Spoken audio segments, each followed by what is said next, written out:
नमस्कार एवरीवन, बहुत बहुत स्वागत है हमारी यूट्यूब चैनल पे। आशा करता हूँ सब अच्छे होंगे। 11:07 है और स्टॉक में ट्रेड करना है। निफ्टी बैंक को तो अभी अवॉइड ही कर रहा हूँ क्योंकि उसका क्लियर करके डाटा नहीं है। तो कल तो ट्रेड मिला ही नहीं था, आज तो उसको मैंने देखा ही नहीं। बट मैंने क्या बोला, कुछ भी हो जाए आपको स्टॉक में ट्रेड तो मिल ही जाएगा। मीन्स स्टॉक हर सेक्टर से अलग होता है। हर स्टॉक अलग अलग सेक्टर के होते हैं तो उनपे अलग अलग इंपैक्ट पड़ता है। ऐसा नहीं होता है कि अगर सारे स्टॉक गिर रहे हैं तो मतलब सारे सेक्टर के स्टॉक गिरेंगे। कुछ सेक्टर के अप रहते हैं, कुछ सेक्टर के डाउन रहते हैं, कुछ सेक्टर के कंसोलिडेशन करते हैं। तो इसलिए हमें क्या होता है, हमें कोई ना कोई एक स्टॉक मिल ही जाता है जो कि हमारे एक डायरेक्शन में चलता है, तो हमें आसानी से मिल जाता है। मैंने कई बार कहा है कि स्टॉक में ट्रेड करना, आपको 10 में से 9 ट्रेड जाना, ये मेरा वादा है, वो जाना ही जाना है। क्योंकि आपको अगर डायरेक्शन रीड करना आ गया और स्टॉक की स्ट्रेंथ पहचानना आ गया, तो आप देखो प्राइस सेक्शन से हमारी चीजें पता तो चल सकती है कि यहाँ पे रेजिस्टेंस है या सपोर्ट है, लेकिन वो सपोर्ट टूटेगा या यहाँ से बाउंस बैक लेगा, ये हमारा सिर्फ कौन बता सकता है मार्केट में? डायरेक्शन बता सकता है, डाटा बता सकता है। एग्जैक्टली आज मार्केट हुआ ओपन, ऊपर से नीचे आया, अब यहाँ से ये टूट के नीचे जाएगा, यहाँ से ये फिर बाउंस बैक लेगा, ये कैसे हम पता करेंगे? या डाटा रीड करना समझ आ गया होगा। देखो मैं स्टॉक में इसलिए कंटिन्यू ट्रेड करके कोशिश करता हूं दिखाना कि आप एक चीज समझ सको कि अगर आपको मार्केट में टिकना है तो स्टॉक का साथ लेना ही पड़ेगा, स्टॉक के सहारे रहना ही पड़ेगा। ऑप्शन है, कुछ इवेंट ट्रेड होते हैं, कभी कंसोलिडेशन, कभी कुछ, तो हमें साथ में स्टॉक को लेके भी चलना ही होगा। मैं रोज वही बात बताता हूँ कि जो हम डाटा रीड करते हैं, यानी ऑप्शन चेन, वॉल्यूम और why in the money, contract, change in contract, ये सारी चीजें देखते हैं। तो स्टॉक का क्या होता है, स्टॉक की हमें डायरेक्शन पता कर सकती है। देखो कोई सब बोलते हैं कि क्या हम एक दिन पहले स्टॉक को फाइंड कर सकते हैं कल कौन सा मूवमेंट आएगा? बिल्कुल नहीं मूवमेंट पता कर सकते, क्योंकि आज जो कॉन्ट्रैक्ट बने, हो सकता है कल मार्केट खुलते हुए सारे कॉन्ट्रैक्ट क्लोज हो जाए, हो सकता है आज बेरी से कल मार्केट खुलते ही पीसीआर पॉजिटिव हो। तो हम ये चीजें नहीं पता कर सकते हैं एक दिन पहले, लेकिन इतना मैं जरूर कह सकता हूं कि मार्केट खुलने के बाद मैं एक चीज बता सकता हूं कि आज स्टॉक बेरिश रहने वाला है, या बुलिश कंटिन्यू जाएगा, या बुलिश तो जा रहा है लेकिन कहीं से भी रिवर्सल कर सकता है, या बुलिश तो जाना चाह रहा है लेकिन इसको सेलर जाने नहीं दे रहे। ये 3 तरीके के स्टॉक होते हैं। मैंने कई बार बताया है, मैंने कई चीजें कहा है कि देखो ऑप्शन करा है तो स्टॉक ऑप्शन में भी जरूरी होता है, कर सकते हो आप। लेकिन बैंक निफ्टी निफ्टी आप जब प्रैक्टिस हो जाता है, जब आपको थोड़ा एक्सपीरियंस हो जाता है, यानी उसमें डाटा चेंजेस क्या होते हैं ये पकड़ना। स्टॉक में जो ऑप्शन चेन का डाटा होता है बहुत जल्दी चेंजेस नहीं होते। बेयर टू बेरिश है तो बेरिश रहेगा, बुल टू बुलिश है तो बुलिश रहेगा। मैंने कई बार बताया, देखो स्टॉक में 1500 कमाना बहुत आसान होता है। इजी से आपके 10 में से 9 ट्रेड आपके जाएंगे जाएंगे, मेरा वादा है आपसे। बस आपको रीड करना आना चाहिए। ऑप्शन चेन लगाते हैं, मैं ये नहीं कहता आप 50 स्टॉक 500 स्टॉक में करो, रोज एक ही स्टॉक करो, लेकिन जिसमें एक ही ट्रेड करो, लेकिन जिसमें भी करो एकदम आपके फेवर में हो। अब आपके फेवर में क्या आना चाहिए? आपको डाटा रीड करना चाहिए, आना चाहिए कि आप एक नजर में बता सको। अगर सिप्ला है तो सिप्ला में मुझे क्या ट्रेड लेना चाहिए? बेरिश 1740, 2733, 3700, 2600। बेरिश ट्रेड बनेगा, लेकिन वही है कि विदाउट कंफर्मेशन ट्रेड नहीं, इतना एक तरफा तो ये नहीं है। हिंद पेट्रो में क्या है? हिंद पेट्रो में ट्रेड ही नहीं करना चाहिए। आप बोलोगे कि 3600 वैल्यूम तो कॉल साइड का बढ़ा हुआ है, तो क्यों नहीं करना चाहिए? क्योंकि बस में, अगर आपको मैं ये बताऊं, बस में पैसेंजर ये -10 है और ये -8 है, तो क्या करोगे आप? एक्चुअल में माइनस का मतलब हुआ कि ये पैसेंजर बैठे तो थे लेकिन अब नहीं बैठे, और ये भी बैठे थे बट अब नहीं बैठे। तो हमें नंबर से क्या मतलब, हमें ये देखना है बस में भी पैसेंजर है कितने, यानी मार्केट में भी कॉन्ट्रैक्ट बने कितने हैं। ये सारे कॉन्ट्रैक्ट क्या है? माइनस में, माइनस में। ये बोथ साइड मूवमेंट करेगा, किधर भी जा सकता है इसमें। अब आपको मान के चलो डाटा रीड करना नहीं आता, आप हिंद पेट्रोल लगा के उसका प्राइस एक्शन यूज करो, लेकिन मैं तो पहले से बता दिया ना, बोथ साइड मूवमेंट करेगा, कोई तरफा नहीं जाने वाला, बोथ साइड मूवमेंट करेगा। देखो एग्जैक्टली है यहाँ पे क्या कर रहा है, ये खुला, नीचे गया, ऊपर गया, फिर नीचे गया, फिर ऊपर गया, हो सकता है यहाँ सपोर्ट लेके फिर ऊपर चला जाए। तो अगर आप यहाँ पे प्राइस एक्शन यूज करोगे तो जरूर से जरूर फेल होगा। आपका एक क्वेश्चन रहता है ना, हमारा प्राइस एक्शन फेल क्यों होता है? प्राइस एक्शन आपके डाटा के अगेंस्ट आप जाते हो तो वो फेल होता है, और आपके फेवर में दोनों रहता है तो काम करता है। तो प्राइस एक्शन और डाटा मिला के काम किया जाता है, ऐसा नहीं किया जाता। तो इसमें ट्रेड नो ट्रेडिंग जोन है। तो हमें किस में ट्रेड करना चाहिए वो आप डाटा रीड करके आराम से पता कर सकते हो, किसकी स्ट्रेंथ है या नहीं है, सारी चीजें। जेएसडब्ल्यू स्टील है, जबल फूड है, कोटक बैंक है, लाल पाइस लैब है। लाल पाइस लैब में क्या करना चाहिए हमें? कोई खास स्टॉक आजकल है नहीं। जैसे बैंक निफ्टी को तो मैंने छोड़ा है 4 तारीख तक, तो क्योंकि इसमें कुछ सही डायरेक्शन लग नहीं रही। तो स्टॉक भी बहुत मुश्किल से मिल रहे हैं जिसमें ट्रेड करना होता है। तो वेट करते हैं, एक तो स्टॉक ढूंढता हूँ लास्ट तक बने रही। प्लीज नए चैनल को सब्सक्राइब कर लीजिएगा। एंड सबसे पहले हमें सीट्स पे चलना है। सीट्स में क्या होता है, हमें मॉर्निंग टाइम में बहुत अच्छे ट्रेड मिल जाते हैं। सीट्स भी कुछ नहीं है, बस एक प्रकार से आपको 183 स्टॉक में फिल्टर करके कुछ स्टॉक मिल जाते हैं, जिससे आपको हर एक एक करके सारे स्टॉक में देखने नहीं पड़ते कि मुझे किसमें साइड इंडिया में ट्रेड करना चाहिए, किसमें करना चाहिए। इसमें हमें कुछ स्टॉक मिल जाते हैं, बट इसमें देखने के बाद भी हमें ऑप्शन चेन तो देखना जरूरी रहेगा ही रहेगा। तो देखते हैं, लास्ट तक बने रहिए प्लीज, लास्ट तक जरूर बने रहिएगा, मेरा वादा है कुछ ना कुछ जरूर सीखिए।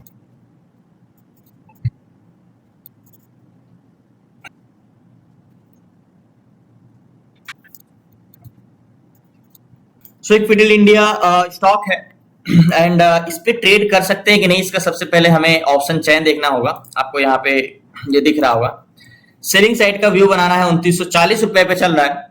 तो सबसे पहले ट्रेड करने के लिए आप यहाँ पे मत देखो, चार्ट में मैंने क्या बोला, ये तो आपका एक मॉनिटर है, आप इस पे डायरेक्टली ट्रेड तो कर नहीं सकते हो, लेकिन उसके लिए हमें एक ऑप्शन चेन का डाटा देखना पड़ेगा। सबसे पहले इसकी स्ट्रेंथ क्या है, वॉल्यूम क्या है, सारी चीजें तो देखते हैं। लास्ट तक बने रहिए। MNP कहाँ गया? देखो मैं यही चीज कहता हूँ ना, जब आप डाटा देख लेते हो ना तो आपको एकदम क्लियर कट मिल जाता है कि आपका इसमें स्ट्रेंथ क्या है। तो स्ट्रेंथ की बात करें तो 677, 416, ये क्या एक तरफा है? अगर आपसे पूछूं क्या है 677, अब मैं आपको बताता हूं जो कि क्या एक तरफा स्टॉक में हमें ट्रेड करना चाहिए। एक तरफा कैसे मिलते हैं एक तरफा stock?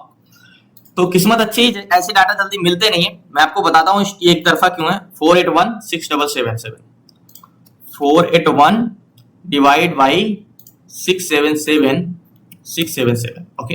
Put seller 481, call seller 477 equal PCR 0.71, PCR negative. और क्या है, अभी हम मान सकते हैं ये एक तरफा है। अगर आपका आंसर यस तो नबी अभी हम नहीं मान सकते हैं। अभी हमने ये तो समझ लिया कि स्ट्रेंथ भी अच्छी है, एक तरफा भी है। उसके लिए हमें अभी निफ्टी ट्रेडर में जाना होगा।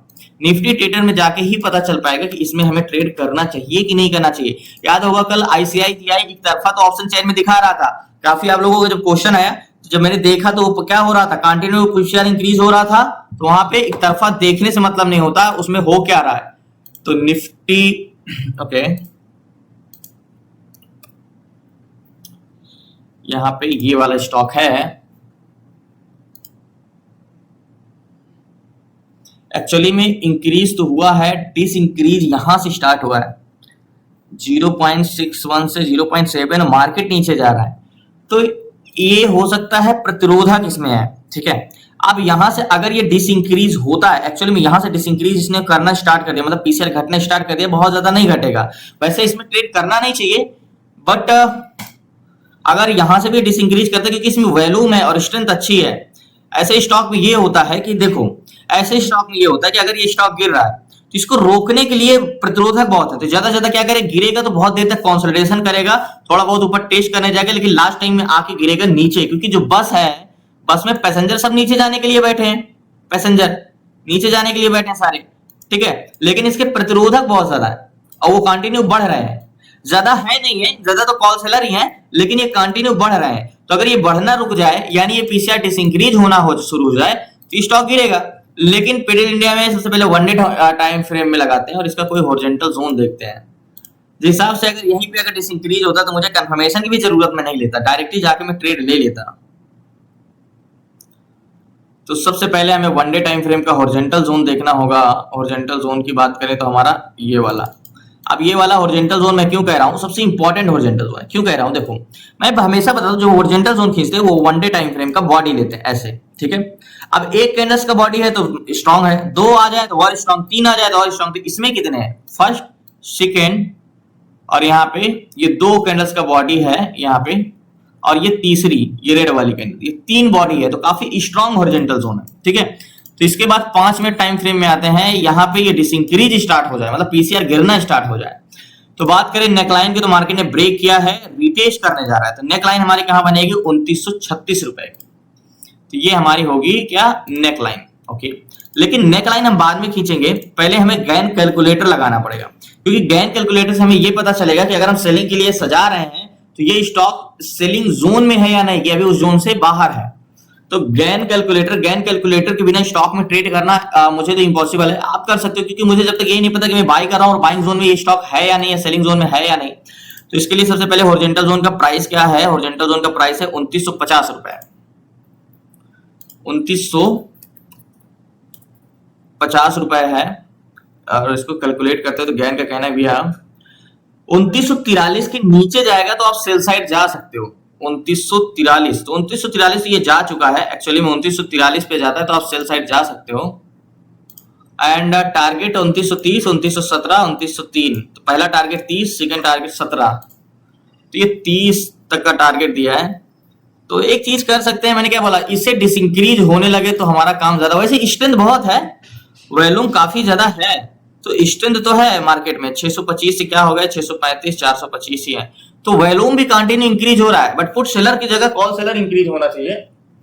एंड वेट करते हैं, देखते हैं थोड़ा सा इसमें नेक लाइन का वेट करते हैं, 36 से 33 है। एक इसमें रिस्क लिया जा सकता है। देखो मैं हमेशा कहता हूँ ऐसे स्टॉक में ट्रेड करना अवॉइड करना चाहिए, लेकिन अगर यहाँ पे थोड़ा सा देखता हूँ अगर और वॉल्यूम इंक्रीज होता है 25 है 35 है और यहाँ पे पीसीआर डिसइंक्रीज होता है तो सॉरी यहाँ पे डिसइंक्रीज हल्का सा होना स्टार्ट, मतलब एक प्रकार से अगर देखा जाए तो पीसीआर सुबह 10 बजे तक ही बढ़ा है, उसके बाद से पीसीआर बढ़ा नहीं है, घटा है। देखो लास्ट पीसीआर गया था 71 10 बजे, ठीक है, और अभी 11:30 बज रहे हैं, 11:30 बजे से सॉरी 10 बजे से अभी पीसीआर क्या है सिर्फ 1.71 से 69 आया, तो मतलब पीसीआर 10 बजे से डिसइंक्रीज हुआ है, इंक्रीज तो नहीं हुआ है। तो एक इसमें मैं रिस्क रखता हूं छोटा सा और इसमें मैं एक ट्रेड लेता हूं लास्ट तक।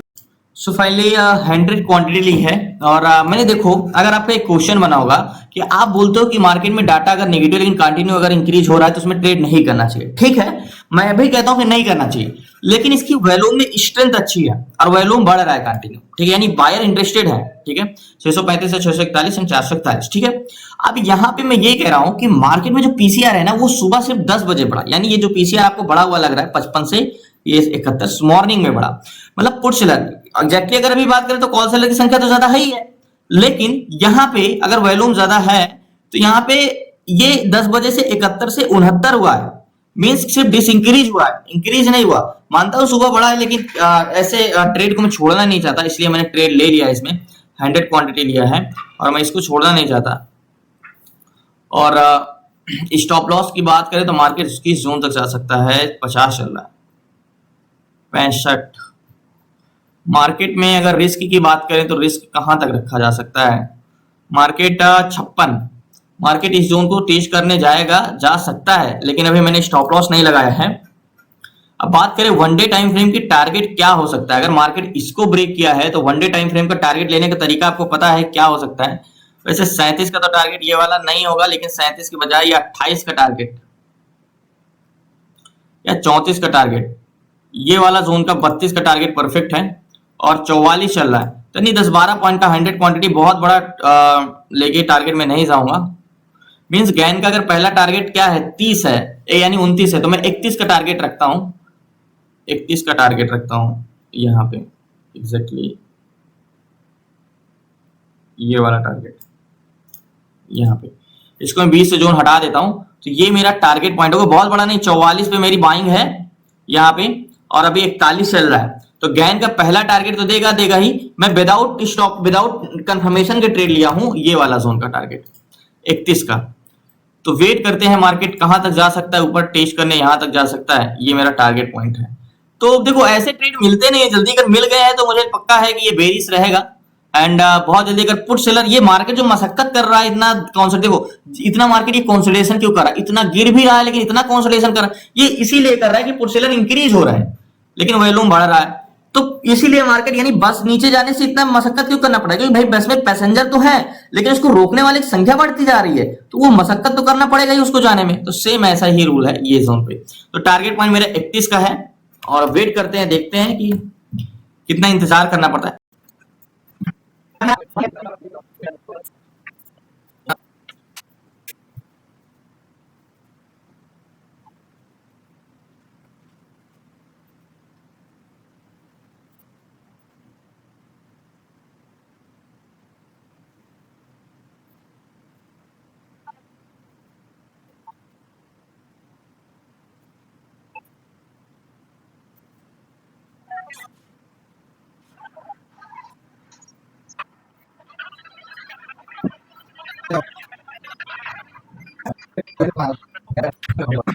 सो फाइनली ये चीज आपको देखने को मिलेगी, मैंने क्या बोला कि इसका जो पीसीआर हो रहा है ना इंक्रीज हो रहा है, तो मार्केट जो है ना गिरेगा, याद रखना ये गिरेगा, लास्ट टाइम में काफी ज्यादा नीचे जाएगा, लेकिन ये काफी मशक्कत करना पड़ेगा इसको। मैंने 2-3 फेसेस बताया ना कि एक जो स्टॉक है जैसे बोलता था ना गिरना तो चाह रहा है यानी ऊपर जाना तो चाह रहा है लेकिन उसको बड़ी मशक्कत करना पड़ता है, इसी तरह ये स्टॉक गिरना तो चाह रहा है लेकिन इसको बड़ी मशक्कत करना पड़ेगा। तो सेम वही है, ये नीचे आएगा टारगेट लेकिन बहुत कंसोलिडेशन के बाद और बहुत मशक्कत के बाद, क्योंकि ये इंक्रीज हो रहा है कंटिन्यू, जब तक ये डिसइंक्रीज यानी बस से ये नहीं हटते। मैंने इस पर ट्रेड ही इसलिए लिया है कि बहुत अच्छा इसका वॉल्यूम है और बहुत अच्छा इसका कंटिन्यू इंक्रीज हो रहा है।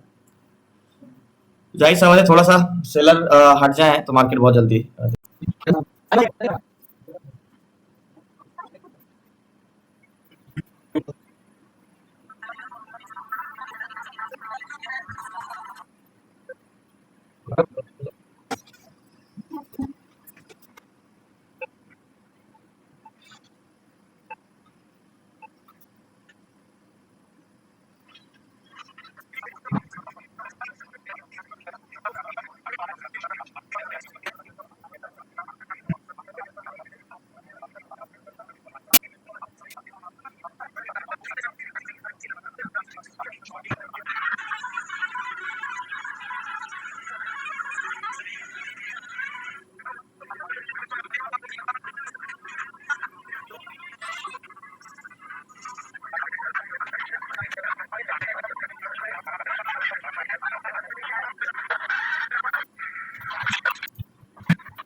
सो फाइनली इस स्टॉक में अभी भी रुका हुआ हूं। रीजन एक है, क्योंकि मार्केट तो नीचे गिरना चाह रहा है, लेकिन इसको रोकने के लिए क्या है, कंटिन्यू। अब यहाँ पे देखो चेंज इन कॉन्ट्रैक्ट जो नहीं घट रहे थे, एक्चुअली 71 था, अभी पहुंच गया है 67, तो डिसइंक्रीज होना स्टार्ट हो गया।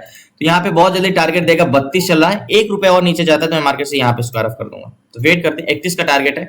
गैन के हिसाब से तो टारगेट हमारा 30 पॉइंट कुछ का था, एंड 30.98 का था, लेकिन मैं 31 पे निकल जाऊंगा। तो अभी 33-32 चल रहा है। अब देखो अभी मार्केट में सिर्फ एक चीज की कमी थी कि बसों में पैसेंजर सारे नीचे जाने के लिए भरे, बस इसको प्रतिरोधक बढ़ रहे थे। अब वो प्रतिरोधक बढ़ ही नहीं रहे, अब वो घटना स्टार्ट यानी हटना स्टार्ट कर दी। तो वॉल्यूम तो ऑलरेडी है ही है, मतलब पैसेंजर तो मार्केट में है, बस मार्केट नीचे जाने से रोकने के लिए क्या थे, यहाँ पे प्रतिरोधक बढ़ रहे थे, अब वो बढ़ना बंद कर दिए हैं। तो जाहिर सी बात है अब तो गिरना तय है। मैंने आपको सारे रूल्स समझाए हैं आपको क्लासेस में, और कुछ यूट्यूब पे भी बताया है। तो ऐसा नहीं है कि मैंने क्या बोला, आप स्टॉक का ऑप्शन चैन देख के बता सकते हो एक नजर में कि इसमें मुझे क्या करना चाहिए।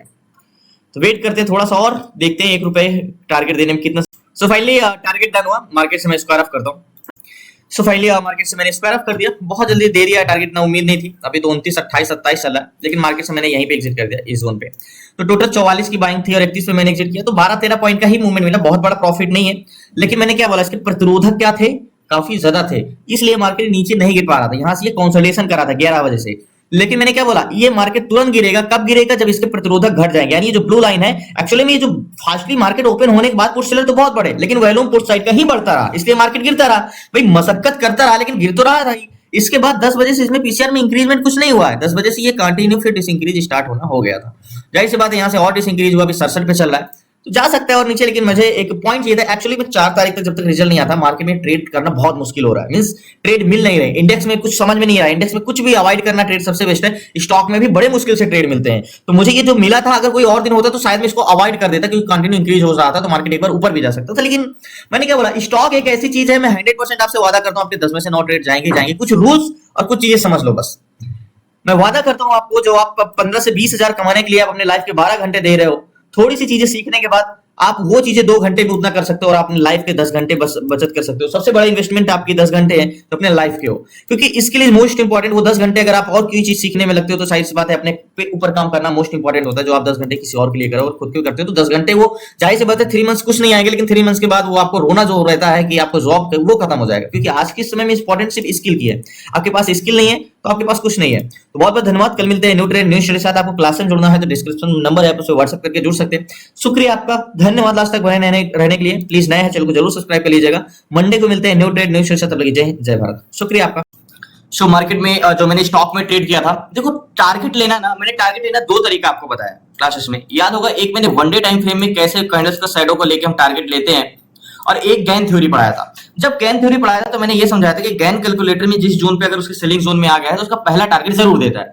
अब आप बोलोगे कि भाई इतना मतलब स्ट्रेंथ था, एक तरफा डाटा था, तो ये मार्केट गिरा क्यों नहीं। मैंने बताया ना कि मार्केट अभी भी गिरना नीचे ही जा रहा है। मैंने क्या बोला, ज्यादा से ज्यादा मार्केट कंसोलिडेशन कर सकता है, लेकिन ऊपर नहीं जा सकता। आपको मैंने 3 तरीके के फेसेस बताया ना, कि एक तो जाता है स्मूथ, एक तो जाता है रिवर्स हो जाता है, लेकिन एक जाना चाह रहा है लेकिन जा नहीं पाता। मींस एक गिरना चाह रहा है लेकिन गिरने नहीं दे रहे हैं। कौन नहीं गिरने दे रहा है, सेलर। बस में पैसेंजर तो बहुत ज्यादा है, यानी कि एक तरफा तो है, लेकिन इसमें पुट सेलर उस समय इंक्रीज हो रहे थे, तो उस समय डिसइंक्रीज होने लगे थे, तो मैंने ट्रेड ले लिया था। इसलिए मैंने बड़ी क्वांटिटी में नहीं लिया था, और फिर मैंने टारगेट जो सिलेक्ट किया कि कितना परफेक्ट टारगेट था, अगर थोड़ा सा भी आगे पीछे और होता तो शायद ये टारगेट हिट ना करता। उसके बाद मार्केट ने टारगेट हिट करने के बाद वापस रिवर्सल तो नहीं किया, वहीं पे पूरा कंसोलिडेशन कर रहा है, पूरा अभी 2 बज गए, हो सकता है 1.5 घंटे हैं लास्ट टाइम में पुट और डिसइंक्रीज हो, यानी पीसीआर और डिसइंक्रीज हो तो मार्केट फिर से गिर सकता है। तो ये एक तरफा तो था, लेकिन इसको बड़ी मशक्कत करनी पड़ी, लड़ाई लड़नी पड़ी नीचे आने के लिए, मतलब पैसेंजर तो भर के रखे हैं लेकिन इसको बहुत लड़ाई लड़नी पड़ी नीचे जाने के लिए। इसीलिए कहता हूं कि डाटा रीड करना मोस्ट इंपॉर्टेंट है। जो आपके डायरेक्शन में जो स्टॉक ही नहीं चलेगा तो आप प्राइस एक्शन का कितना भी यूज करो वो कैसे आएगा, जब आपको पता है कि ये स्टॉक नीचे ही नहीं गिरेगा, इसमें स्ट्रेंथ ही नहीं, तो कितना भी डबल टॉप बन जाएगा वो डबल टॉप ब्रेक करके थोड़ा सा नीचे आकर रिवर्स कर जाएगा और आप बोलोगे प्राइस एक्शन फेल कैसे हो जाता है। हाँ, अगर यही डबल टॉप बनता है उसमें से बेरिश डाटा भी है तो बहुत अच्छा वर्क करेगा ये। तो ये सारी चीजें होती हैं, तो इसीलिए कहता हूं डाटा रीड करना मोस्ट इंपॉर्टेंट है। स्टॉक में ट्रेड करना बहुत आसान है, बस आपको स्टॉक का डाटा रीड करना आना हो, आप स्टॉक सिलेक्शन में माहिर हो बस। तो बहुत बहुत धन्यवाद, मंडे को मिलते हैं न्यू ट्रेड न्यू सेशन, तब तक जय।